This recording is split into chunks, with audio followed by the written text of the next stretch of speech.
Hi everyone, welcome back to The Shelves Have Eyes. I'm Phantom, and tonight we will be doing the first in our Transformers Valentines series with the Battlechargers. Runamuck and Runabout, they are an inseparable pair, but they are not Conjux and Dura. Unfortunately for these two, I do not actually have the packaging because I opened them both when I first bought them. Runamuck was pretty easy to find. They're both part of the War for Cybertron Earthrise line. I think Earthrise line. I think he's Earthrise. It doesn't matter.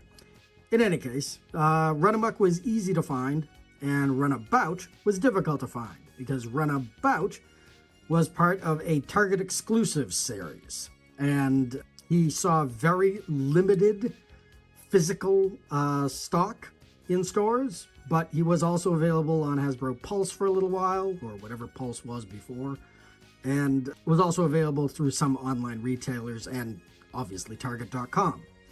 He was notoriously difficult to find. So I had Runamuck. I bought him, and I've had this figure for a while. But I just recently got Runabout, not because he was restocked at Target, which actually I have heard he has been. He and Earthrise Sunstreaker have been reappearing in Targets recently, but just not at the Targets that I go to. I actually ended up buying this one off eBay for a fairly good price, not really that much higher than stores are asking for deluxe classes nowadays. He was new, mint in box. I opened the box, and I took him out, so I don't have packaging to show you, but I figured we would do these two characters because I have a really soft spot for the Battlechargers. When I think of inseparable Transformer pairs, these are really the first that come to mind. I mean, aside from the Duocons, but I'm not actually sure I own any of the Duocons. I think I have something from the War for Cybertron line, but I'm not entirely certain if I do or I'm just misremembering that. These two are the Battlechargers. And in the G1 toy line, they were pullback automated transformation toys. There were simple cars. You pulled them back like a regular RC or Darta car. They clicked, you let them go, they ran, and then after a couple of seconds, they automatically transformed. They just popped up and transformed. Very much like the Throttlebots. There we go. The Throttlebots had a similar gimmick, but the Battlechargers predate the Throttlebots by like a year. So, Battlechargers came first. Their original toys were not actually articulated. Their arms didn't move. They had guns, but you had to clip them onto the wings of their arms, which were just the sides of the car that popped out, because everything was on springs. It's all the madness and the autobots. Battlechargers attack! Nobody jumps into action. Battlechargers. My Battlechargers will crush the autobots. Nobody jumps into action. Battlechargers. Underneath the eye. The Transformers. It's the Autobots! The Battlechargers attack! The Transformers, each sold separately from Hasbro. Their big claim to fame, despite appearing in the G1 cartoon for, an episode, is they were the featured characters in a really silly Marvel Comics issue where they put graffiti all over the U.S. monuments. But that was also one of the very first Transformers comics I bought, and I owned and I saw. If you have seen my Blokies or my Compendium videos, I'll put the links up to those videos up top. I did start out reading the comics from issue 1. By the time I actually got through those comics and was able to start buying my own comics, it was really down to whatever I could find. And issue 23 of the Marvel US run was the first one of the first comics I ever actually went into a comic store and bought. And it had the Battlechargers in it. And they were funny and they were crass and I liked them, and they were featured very heavily in that particular issue. And then, for me, never really appeared again.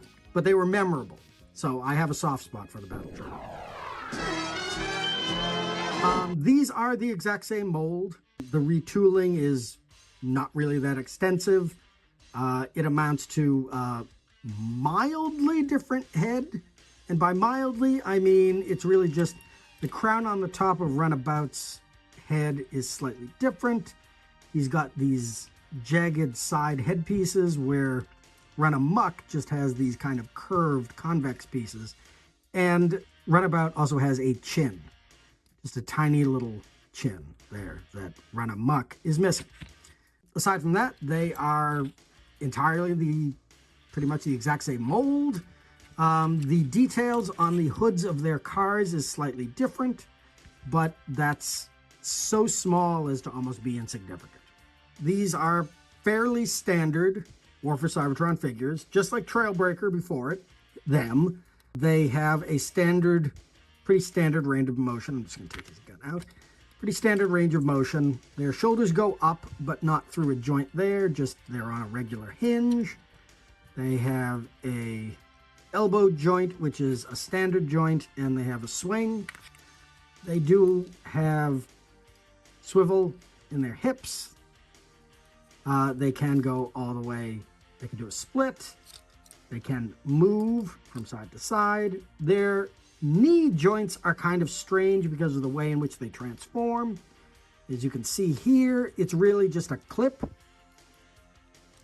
So the joint is meant to turn like this, keeping the kibble together.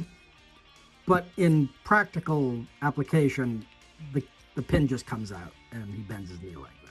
They do have ankle tilts, and they do have these fairly standard ankles that allow them a little bit more stability when they're standing flat.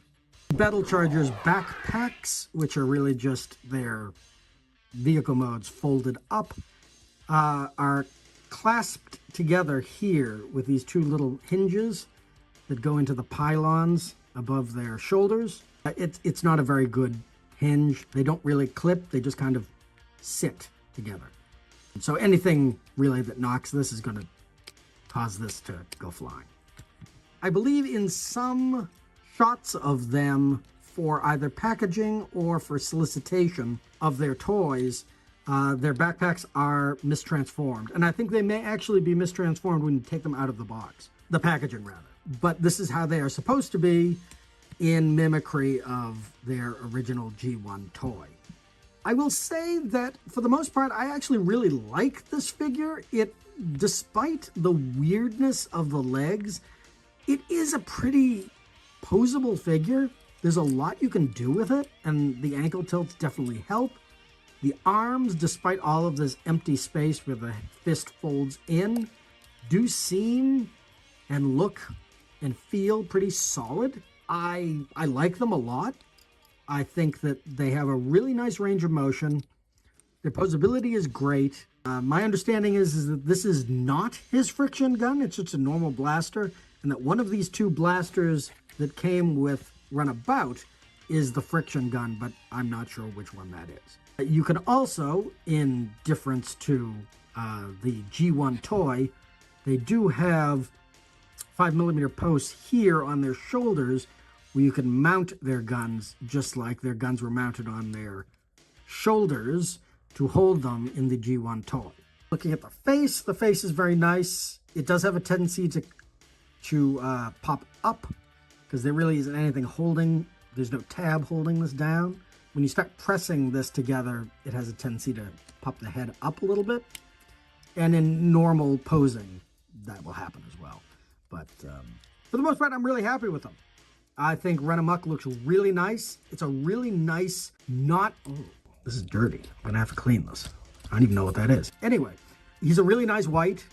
He is just painted though, so he is already starting to, the paint is already starting to chip from the transformation. Runabout, because this was a mint in box figure, I'm going to review this as if it was a mint in box figure and not quote unquote used. Everything still applies, ankle tilts, head. Runabout Runabout does seem to have actually a worse issue with his head popping up than Runamuck. And the clipping issue where the back of his car goes into his shoulder pylons is arguably worse in this toy. There's no grasp there at all. It really does just sit. But despite all that, I mean, everything is exactly the same between the two figures. He does come with these two guns, and you are supposed to lock the two guns together to make a longer rifle for him to hold. There is a 5mm post at the back of Runamuck's gun as well. Yeah, like I said, I'm not sure which one of these is the friction gun for Runamuck. I think it's this one, but don't quote me on that. I'm not actually sure. The Runabout toy is a very glossy black. He is not the nice, clean-looking matte black of Trailbreaker, and I think that that actually is bad. This is just very, he looks oily. He looks very, like, unhealthily shiny, let's just say. But I do like the fact that you got all this detail on the plastic here. It makes him look much more like Knight Rider, like Kit from Knight Rider. The decision to remold the head to differentiate him was a good idea. And you can look at these figures and you can clearly tell that they are the same mold, but you can also clearly tell by the heads that they are not the same character. Doing a quick turnaround, they are the same mold. It's just minor things that are different. Between the two, I say that Runamuck looks better than Runabout, but I mean, it's the same toy, it's the same mold, so what are you gonna do? In any case, let's transform these guys and let's take a look at their vehicle modes.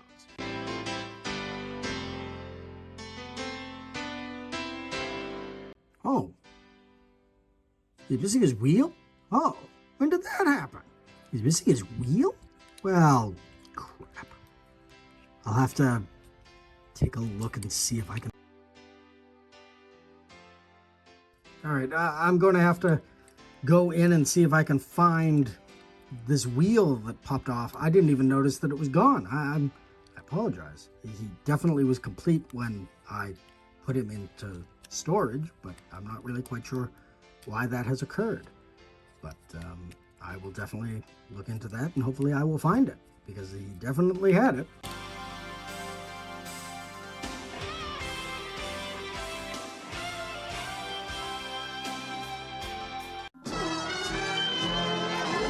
All right, so here are the Battlechargers in their vehicle modes. I'm just going to hide the fact that I am missing this wheel, and I don't know where it is. I'm going to have to find that. That's really, really disconcerting, because I thought that this toy was complete. I know this toy was complete. He was complete when I got him because he was mitten. Anyway, let's not focus on that for right now.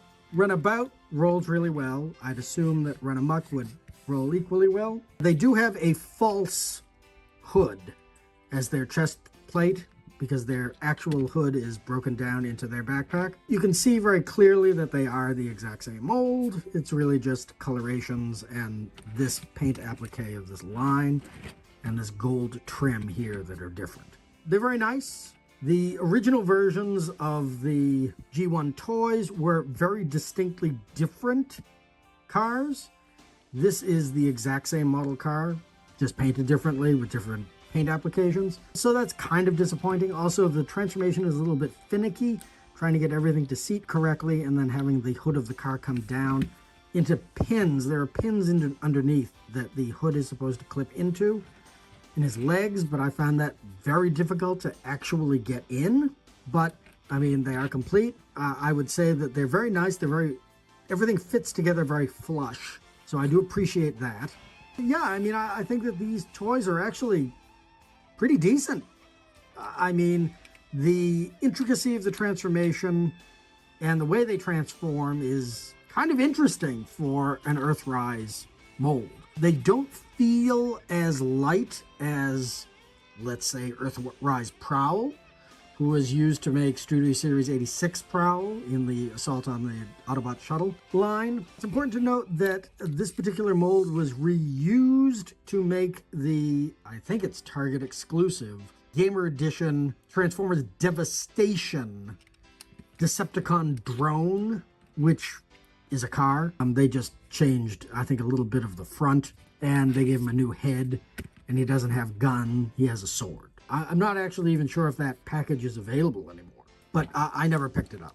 I'm not really all that sorry about it, because I knew I had these two at home. So, and I mean, I like Devastation, but I wasn't going gaga for the troop builders. I never go gaga for troop builder sets, ever. So, like the Auto Trooper or Devastation set. They look really nice. They look like they're ready to spread some mayhem. So I would count these as a win.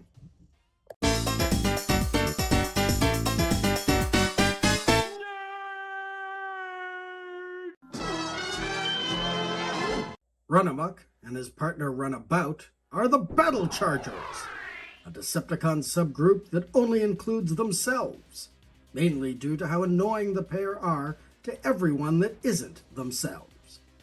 They also may or may not have some similarities to a pair of MTV hosts.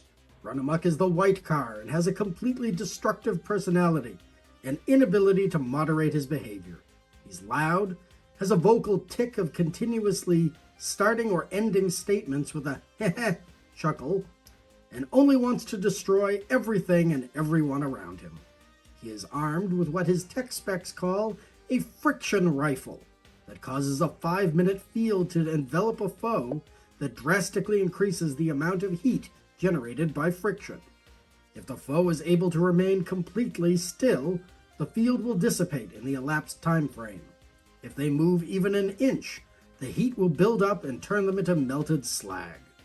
Needless to say, the gun doesn't function like that in any media.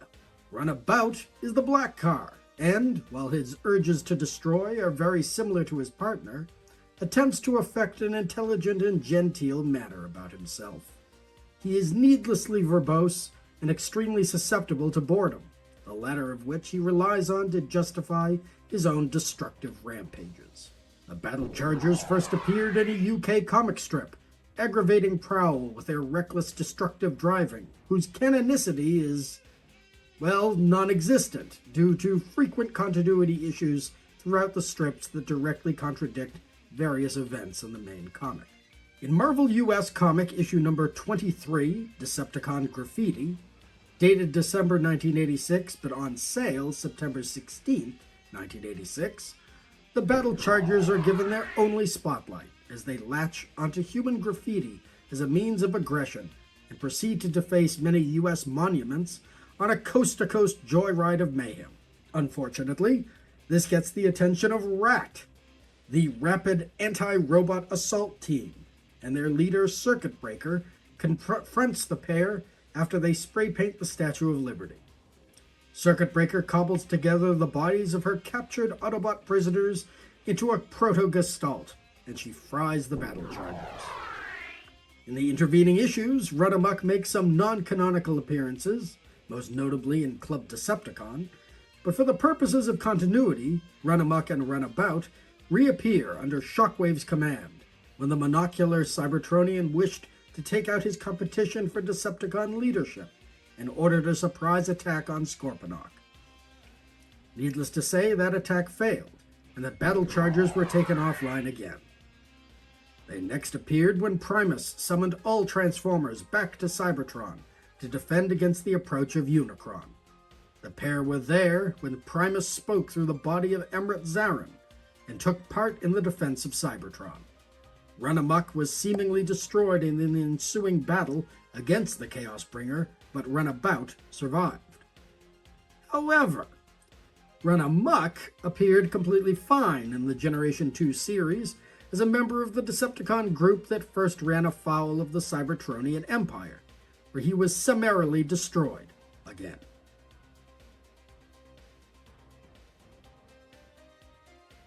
Runamuck appeared in 2 episodes of Season 3 of the G1 Sunbow cartoon, while Runabout only appeared in 1 episode, where they had similarly bad luck. Runamuck first appeared in the episode Chaos, aired on September 30th, 1986, where he rode Combaticon Blastoff and fired crystal guns at Cup and the Autobots. In his next appearance, he and Runabout were guarding Trypticon City on Char when they were attacked by Scourge, possessed by the ghost of Starscream. Starscream possessed Runabout and shot Runamuck, but the injured Battlecharger was able to sound the alarm. Later, he, Runabout, Dirge, and Thrust were trapped inside Trypticon when Starscream attempted to use the City Former to push Unicron's head down to Cybertron. They were all subsequently blasted off the planet by Autobot explosives. In the IDW 2005 continuity, Runamuck and Runabout were standard Decepticon grunts, drawn into the movement by Megatron's cult of personality. They were part of Starscream's infiltration unit on Earth, and were the first two Transformers to reveal their robot modes to humanity. The Battlechargers sided with Starscream when the Seeker rebelled, but were spared by Megatron when the Decepticon leader arrived to discipline his errant commander. Whether they were spared because Megatron didn't care or didn't even consider them a threat was unspoken. Unfortunately, the Battlechargers met their ends at the hands of the Reapers, when the intergalactic cadre of murderers invaded Earth. Runabout was the first to fall, electrocuted by a jellyfish-looking Reaper until he exploded, while Runamuck was decapitated by the whirling Reaper and his head crushed. Their loss was not lamented by their fellow Decepticons. In the IDW 2019 continuity, the Battlechargers fared much better. Runamuck and Runabout were the go-to Decepticon grunts in the series, and frequently interacted with the main characters such as Wheeljack, Striker, Six-Shot, and Starscream. They fell under Striker's command usually, but did join Six-Shot in his ill-fated mission to capture Termagax and the Enigma of Combination. They fought at the Battle of Crystal City that saw the return of Titan Lodestar, and finally were with Megatron when the Decepticons attacked the Autobot Ark at Darkmount. Surprisingly, Runamuck and Runabout survived to the end of the series. So there you have them, the Battlechargers. I'm battle damaged. There are really not that many Transformers that in so few appearances so indelibly make a mark for themselves, not only as a duo, but also as a character. As Runamuck and Runabout, the Battlechargers. You could actually say that they might actually be Conjux and Dura, simply based on the fact that they are utterly inseparable in all of their canonical appearances. I mean, yeah.